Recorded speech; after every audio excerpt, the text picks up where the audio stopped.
Yo, what's going on, snipers, and welcome back to our Chicago Blackhawks franchise mode here in NHL 23. So in last episode, we made a pretty big trade sending Ville Pettersson, our former, I think, top 5 pick, to the New York Rangers, and we brought in a new center to try and help out our offense on the second line, that being Skylar Cox, who is pretty much the exact same type of player, except for he's a playmaker and not a two-way forward. And he was pretty solid, but our team managed to miss the playoffs, which is a pretty big surprise. Now, our team hasn't missed the playoffs in quite some time, so it's really weird to set us a little bit back.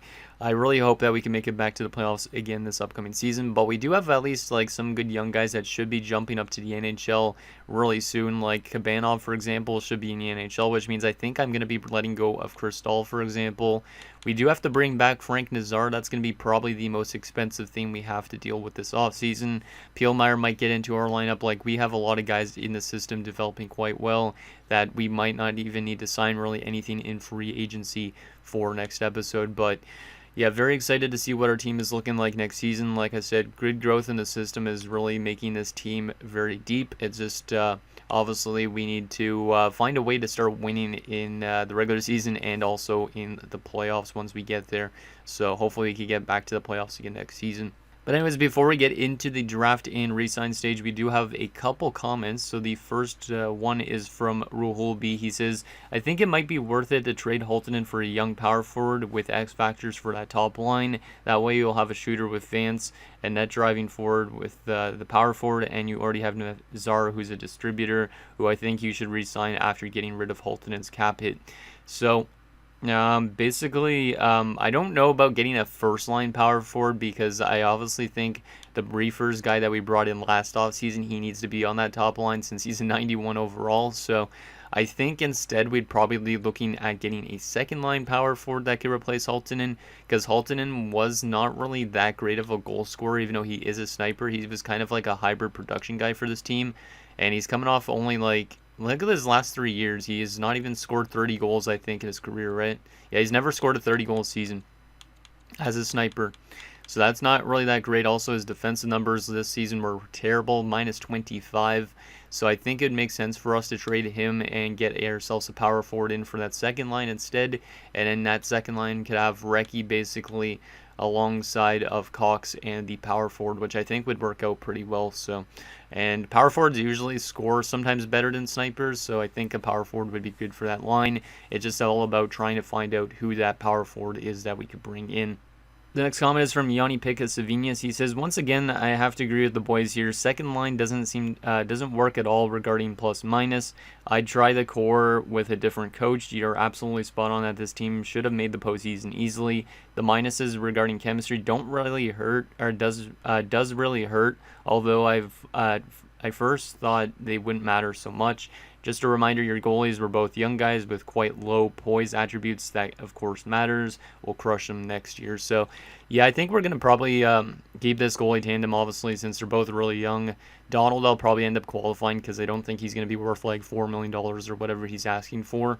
But obviously, these guys will get better probably with time, I'd assume. If Donald starts simulating like an elite goalie in the playoffs, like where he's not that good, we might have to get rid of him. But for now, I think it's pretty solid.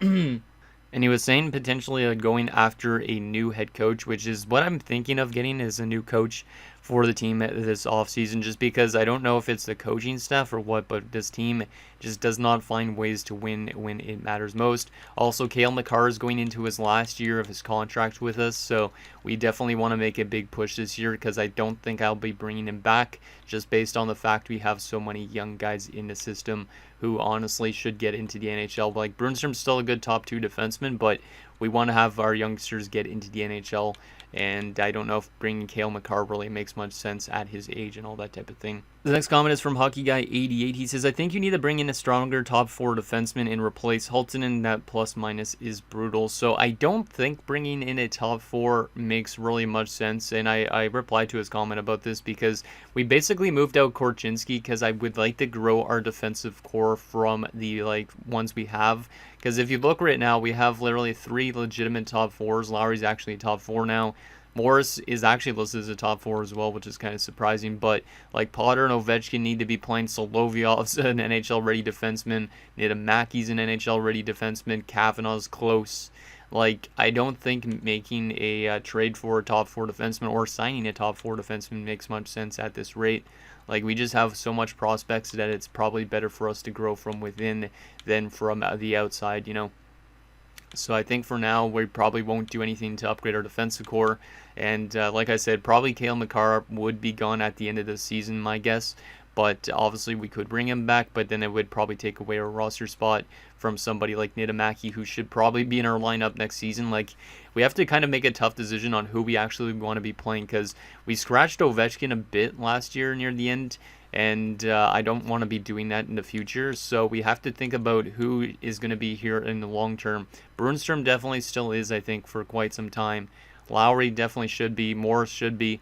And then Potter and Ovechkin, I'd say Ovechkin probably should be over Potter, but it's going to come down to like a very tough decision, because I think Potter would be great to keep here, but Niedermaki needs to get into the lineup probably as early as next season. And then there's also Solovyov, who's like kind of like a 7th defenseman.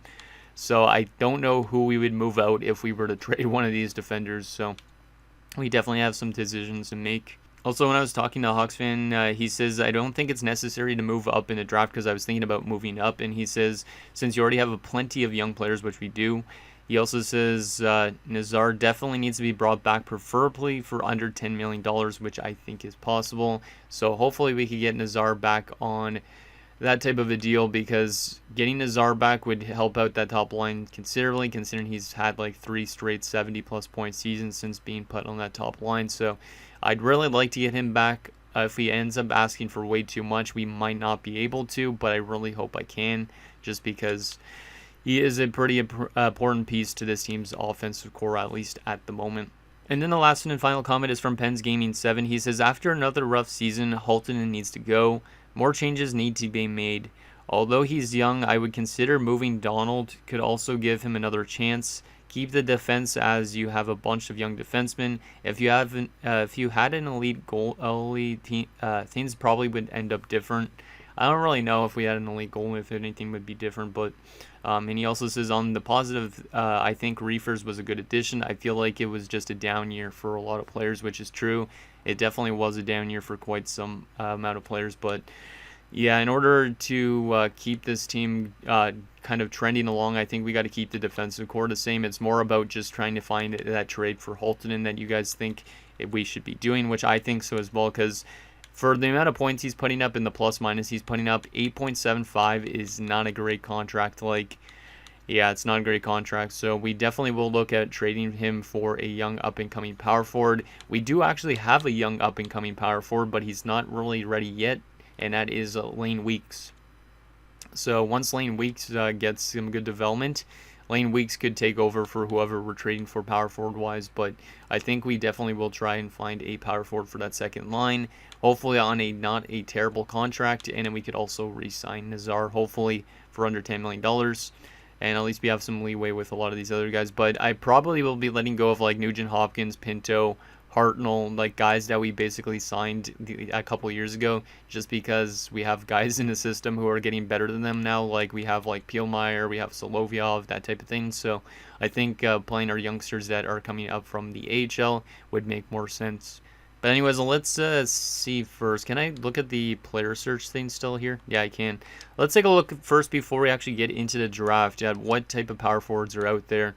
So we'll probably look for somebody that's on the left side, my guess, just because. Let's go second liner, and we go power forward. I can't go by left wingers in specific, but if we could find a left wing power forward for that second line, because basically Haltonen was playing, I think, on the left side, so that would be good. Damn, a low franchise. Why is he a low franchise? He must have dropped off potential-wise. Huh. Obviously, that would make no sense for San Jose to move this guy. But his trade value is not as high as I thought it would be. When was this guy drafted? 2nd overall. Oh, he was the guy that fell to 2. Or maybe his potential just jumped up. Yeah, his potential might have jumped up. There's Mason McTavish, 4 years though. Let's take a look at the years left wise.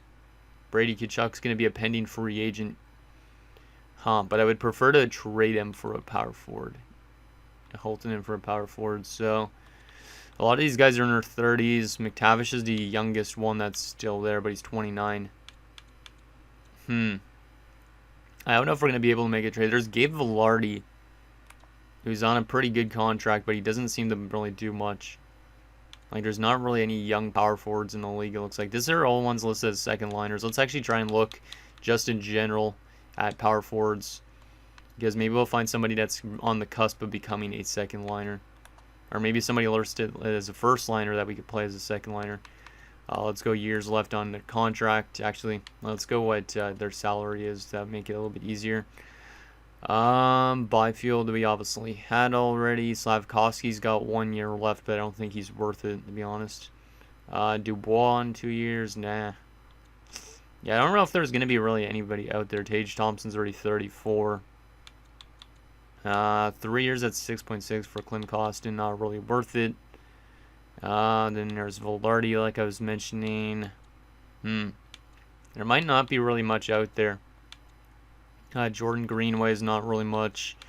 Vasily Podkolzin, 1 goal in 1 game. He was a scratch by the Islanders. Doesn't really put up a lot of points. Yeah, I'm not really seeing anything out there. There's a Skilly guy. Alvin Skilly. Good shooting categories, good passing. How's his offense? It's not too bad. 76 points in 156 games. I don't know if they'd be willing to move this guy. He'd be a UFA probably at the end of that contract, but he'd be basically with us for 1 year at $2 million while we wait for Lane Weeks. That guy might not be a bad option. So remember Skilly in Calgary if we can. Yeah, I honestly don't know what else we could go after. The thing is, having an 82 in our top 6 isn't really that great. A lot of these other guys are on their entry-level contracts. This Harrington guy in New York is really good, but I don't think there would be any way the Rangers would want to move him. We already just made a big trade with the Rangers. I don't think we're going to be able to find something, to be honest, power forward-wise exactly, for Holttunen. But let's just hop into the draft and see what we could do here.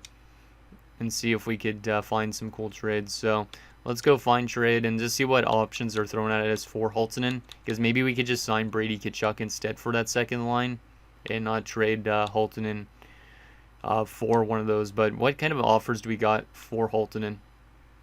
Sandin in the 4th. I don't need a defenseman. That's the only thing thrown at me right now. Let's see. Let's go to that Calgary guy. Let's go to... Where's the proposed trading? Oh, offer trade. Don't know why I didn't say proposed trade, but whatever. Let's go to Calgary and see what they want for that Skilly guy. Would they be interested in Holttunen? And they are. So we might be able to basically... I think what I'm going to do is I'm going to bring in Skilly in a pick for Holttunen just to offload that contract. And then we bring in at least a power forward that might play in our top 6. But he's a little bit of a weaker guy. But I think it's still at least decent for us for now to bring in somebody that's a power forward. And he's younger too by by a couple of years. And I'll bring in a draft pick as well in this trade. Might as well. I could probably throw in the second rounder, even though I don't really need it. Or do they have anything else that I'm interested in prospect-wise? Or roster-wise? Not really. And let's add the second rounder.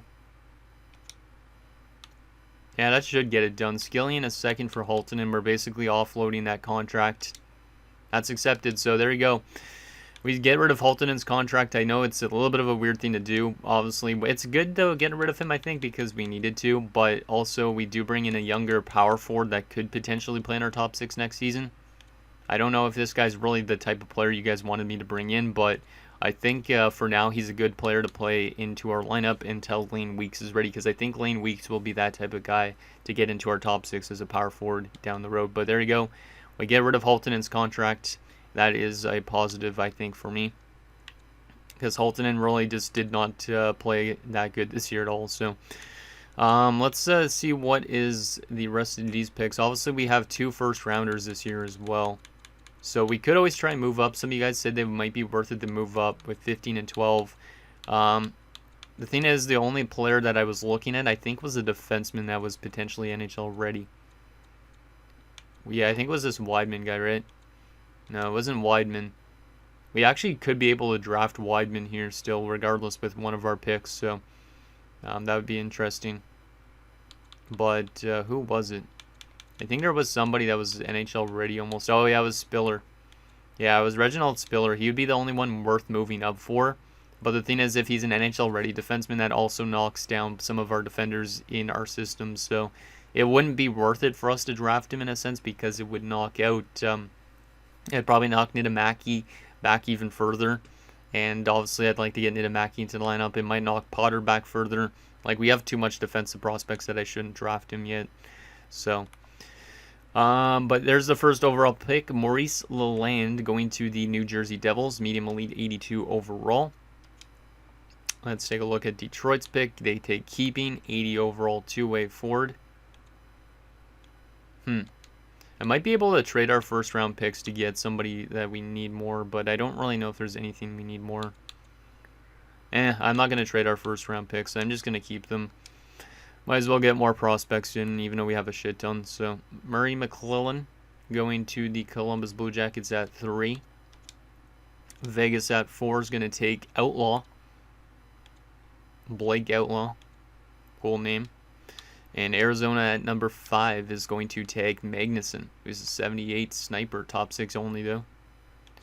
There we go. Let's sim to our first round pick that we have. Okay, so there is probably somebody good. Oh my goodness, you gotta be joking me. The AIs don't take him. That means this guy might be only a top 4 potential player, but we are getting Spiller. He fell to us at 12. So I guess we'll get Spiller, even though I wasn't going to.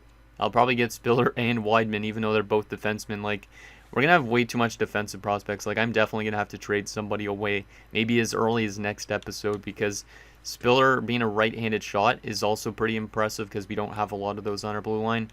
And yeah, he's listed as NHL ready. He's probably an OFD based on his size. Yeah, he's definitely an OFD, it says already. So 5'8", 178. Reginald Spiller, well, welcome aboard. Let's see if he's elite potential. He's top 4 potential, 77 overall, so he's kind of almost like what Niittymaki was like when we drafted him. But there we go.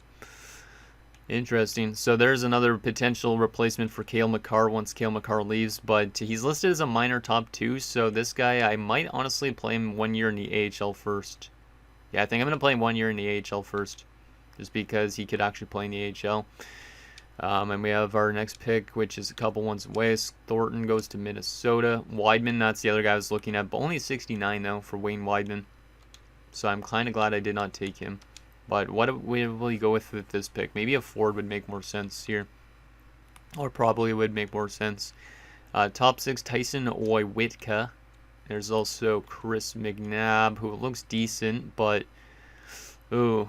Yeah, I might go with Chris McNabb. He might actually be a power forward as well, because he's got the size, he's got shooting. Yeah, I think this guy might be in a power forward. He could also be an enforcer or a grinder, but I think I might have to go with McNabb here. Yeah, I'm gonna go with McNabb. If he's a power forward, that would be great, because that could be another guy that potentially gets into our top 6 down the road. So McNabb, welcome aboard. He is a power forward. Let's go. 64 overall, medium top 6. No X factors, but him and Lane Weeks might be the future into the top 6 for our team. So some solid picks there for the first round. Let's see if there's still anything good going in this part of the draft. Wow. Okay. I forgot we have this second rounder, and now we're going to be able to grab ourselves a low elite left winger as well. That's a sniper. That is another thing we could use. More good left wingers. We're drafting a ton of left wingers here, but that is good. And 65 overall. Wow, we just got handed a gift. And he's got X factors. This guy might be the full-on replacement for somebody like Haltonen. I like that one. Mikko Lorikainen. He's also AHL eligible, but we have another low elite now added to our system. Man, we have so much good prospects in this franchise mode that I don't think I've ever had a prospect pool this deep. Maybe in Arizona, but Hemingway might be a little late. Did I pin anybody else around this point? Probably not, right? No, not till next round. So I'll probably grab these other elite players in the later rounds. So I'll probably snag up here. I'll probably give a chance on that center on Hemingway because he could be a little elite. He might honestly just be a top 9, but I'm going to take him anyways because more forward prospects is something I think we could use more of instead of grabbing all these defensive prospects all the time. So Quentin Hemingway, welcome aboard. And he's a low top 6, 63 overall, so not great, but it's not bad either. He actually has good face-offs apparently, but his face-off rating is a 69 right now. So if that develops into being something decent, maybe we have a good face-off man for the bottom 6, which is always a good thing. Did that elite player that I had pinned go already? He did not. He's supposed to go in like 16 picks, so I guess I would take him here. So Dwight Adamski, medium elite. He's 19 years of age. He's probably a very big project player, but he still could end up making the NHL at some point, so let's draft him. He's from Poland too, which is kind of cool. So let's draft him. 60 overall. That's actually not bad. That's not bad at all. That's not bad at all. I could have probably taken him with the next pick, but I like it. We have way too much elite prospects, though. Like, way too much. LA wants our 4th rounder. No, thank you. I'm not giving you my 4th rounder because we have our sights set on somebody, I think. They must be somebody interesting around this point if they wanted my pick. Drew David. Damn, I was hoping this guy would be David. That'd been funny. Goligoski. The guy we pinned isn't supposed to go to the 7th round, so I'll probably take that guy as my 7th rounder. So I guess we could go with some other people meanwhile. I don't feel like we need defensive prospects. Probably more forward ones would make sense at this stage. Yeah, probably more forwards. This guy has no weakness apparently though, so that's good. Yeah, let's take Goligoski since he has no weakness. Low top 9 grinder. That's not good. Oh well. If he becomes a bottom 6 player for us at some point, that'd be great, but that guy's probably going to be a career AHLer. So we're adding a bunch of more prospects to our pool. Like, we're literally going to have to trade some of these guys, but that is okay. Because at least we're getting trade value, you know? It's basically what we're drafting for some of these guys. Sprooks, let's take you since you got fringe starter potential. 56 overall. There we go. I have seen 4th round fringe starters pan out before, so never know with that guy. We're still getting offered picks, trades for our late round picks, but I want to keep on to them because there is still that low elite guy I'm looking at. Lot Andres, low top 4 maybe. No weakness, 4 years out only. I guess I'll take another defenseman. Can't hurt. Low top 6D. Oof. Yeah, that's probably not going to make it, but still. Said he was 4 years out, so we'll see how he develops. And now we're almost into the 7th round territory. Do we still have a 7th round pick? I just want to make sure. Should I be taking this guy? I don't have a 7th rounder. I thought so. So I will be taking the Komachi guy right here, since I don't have a 7th rounder. So the guy from Hungary, Deandre Komachi. See how good you are. He's another defensive prospect, 55 overall. Oh my goodness. Yeah, we have way too much prospects. Holy. Okay, so that's our draft. We got Spiller, McNabb, Lorikainen, Hemingway, Adamski, Goligoski, Sprooks, Latundress, and Komachi. Yeah, I really don't know what we're going to do in terms of keeping a lot of these young guys on our team. Oh, wow. Okay, that's actually cool, because I was thinking of changing our head coach, probably in next episode or at the beginning of the episode where we start up the season simulation, but our head coach is up for renewal. I'm not going to be re-signing him, though, because we missed the playoffs. Because maybe a new coach is what this team needs to set it further. And we have to find somebody that works well with like our top guys like Vance, but also the young guys on the defensive core and stuff like that. So hopefully we can find a perfect replacement for Chevier. Okay. Resign stage-wise, this episode is maybe a bit long, maybe not. Maybe it's because I had to make a bunch of cuts because I tried to record at the beginning and my voice just wouldn't hold up. So RFA-wise, we will... Let's see what we got here. Oh, you want only a 2-way deal, Pielmeyer. I'll definitely give you that. Solovyov wants a 1-way deal. Let's qualify a lot of these other guys, except for the ones that want 2 ways. But, man...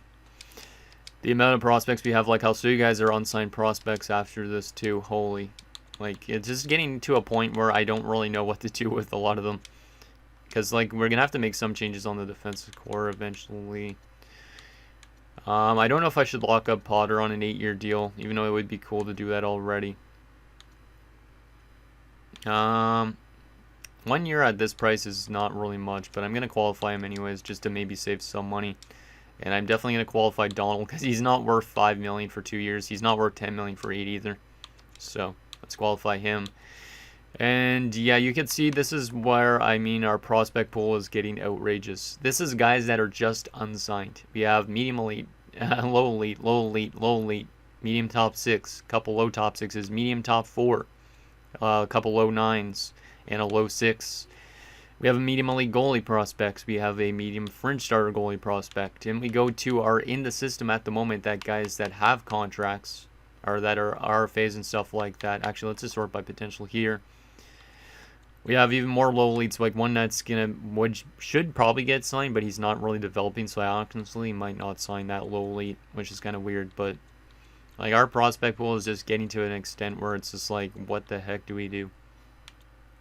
And main roster wise too, like look at this.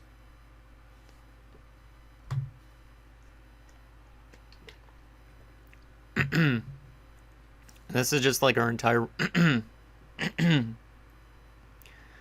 this is just like our entire roster as a whole. Like look at all these medium elite potential players and above. And then you go down here and look at all these low elites. Like that's outrageous. We've drafted 1, 2, 3, 4, 5, 6, 7, 8, 9, 10 low elites, and then we have all these guys that are medium elite and above. Like what the heck do we do? What the heck do we do? That is ridiculous. And then all these guys are top 6s, and you have top 4 defenders as well, a couple of them. I am at a point where I'm just like, what the heck do we do?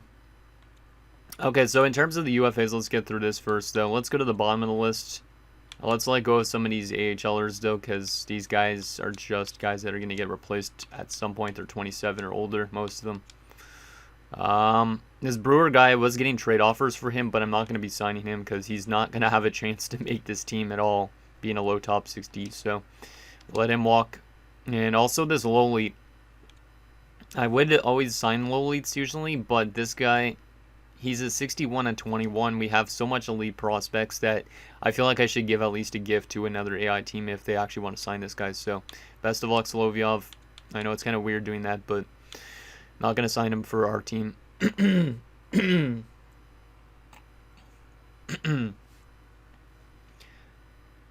then in terms of the other UFAs, we are going to be letting go of all 4 of these guys, and then we're just going to be focusing on Nazars. So Crystal, best of luck. Nugent Hopkins, best of luck. Pinto, best of luck. And Hartnell, best of luck.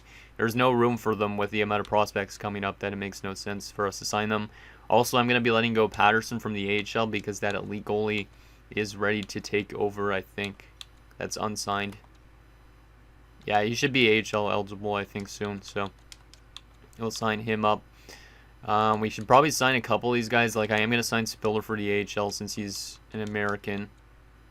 Weeks, I don't think is AHL eligible yet, but I do want to sign him almost. I don't think he's AHL eligible. I'm going to sign him still to his ELC because he's a 68. And everybody else I'm going to leave unsigned for now. So there's all that. And then Frank Nazar, like I said, this is the big one. At least we have a lot of cap space to work with, but you guys said I might be able to get him for under $10 million. I don't really know if I can unless I go to a 1-year deal. Yeah, unless I go to a 1-year deal, I could get him for under $10 million. But I don't know if I want to give him too much term either because I feel like he could be a statistical growth player. When does Vance's contract end? 1, 2, 3, 4, 3 years after this year. So I don't want to go too much longer than that. So I could give him a 3-year deal, I think would work. And I'm going to try for less than 10 million because you guys think I can get that. So let's try. He wants to re-sign here, so we'll try 9.5 by 3. If he doesn't like that offer, obviously I could give him the 10 million for 3 years, but I think 9.5 for 3 is okay. Yeah, I think that's okay. Let's see if he'll accept that. since he does want the extension. It's not like he doesn't want it. Let's advance today and see if he accepts that. Come on, Nazar. I know you want it. I don't know if he's accepted. Let's see. No, he did not accept. Yeah, so he's going to be a bit more expensive than that. I might have to get him right for like $10 million on the dot. We'll see if he accepts 10 by 3. Because if he accepts 10 by 3, then that would be good. He rejected it as well. I'd resign, but I want to win now, and I don't think the team has what it takes to do so. You don't think the team has what it takes to do so. I get that we just missed the playoffs, but man, that is a bit of a shot. Like, we're going to be making a coaching change too. Let's just give him what he wants for the 3 years. Or else I might have to give him a bit more money. He wants more money than that. Frank, come on. 3-year deal. We'll give you, like, I don't want to overpay on him, but 10.8 for 3. I don't want to give him too much money. There you go. Okay, so we almost gave him more than, well, we did give him more than he wants for 3 years, but at least it's not a long-term deal. And yeah, all those guys are other qualified. We have money to sign them. And we have pretty much probably a full roster already going into next season. So we could still make more trades, but I don't know if we need to really sign anything or trade for much. Because now that we got rid of Halton, and we basically have, in terms of centers, we have Reefers and Vance. Well, Vance would play the wing, but we have Reefers, Vance, Nazar. So there's 3, 4, 5, 6, 7 roster players right there. 8, 9, 10, 11 potentially. 12, 13, 14 roster players. So we could sign some depth, but it would also hurt. Well, I don't want to be scratching the young guys, so it would make sense probably for us to pick up 2 depth pieces, and then guys like Patterson would be back in the AHL, and maybe Ziska would be back in the AHL. Depends on who's the highest overall at the start of the season. And then defensively, we got 1, 2, 3, 4, 5, 6, and then we have a 7th and 8th. And a 9th in the system. We don't really need a defenseman. Yeah, we don't really need a defenseman. At least with McCarr coming up to it, his contract coming up for renewal, we will probably save a bunch of cap space that way. And then goalie-wise, we got 1, 2. So I don't really know what we need. Maybe just a couple depth forwards and that's it. But we could always make trades with some of the young prospects and bring in a very good player if you guys think it's necessary. But I really don't know what to do in terms of making this team better at this stage, because we should be a better team. We just need to find ourselves a head coach for next episode as well. That will help out this team a bit. So let's take a look at free agency in the trading block, and then I'll be it for this episode because we're already running around 30-something minutes probably. And Slavkovsky did hit the free agency. Okay, that's interesting. Now, obviously, I don't think he'd be the player we need, though, for power forwards, but you never know. But here is the free agents for centers. Don't think we need to bring in any of these guys. Let's actually just go to UFA to make it a little bit easier. This medium elite guy, 25, and only wants 3.5. Timo Ruutu. Huh. I don't think we really need to sign any of these guys, though. We just need depth pieces, like I was saying. Because we have so much in the system that it's like we're growing from within instead of trying to bring in the big-name free agents right now. Then we could maybe make trades for big-name players if we can't get all those young guys in, you know.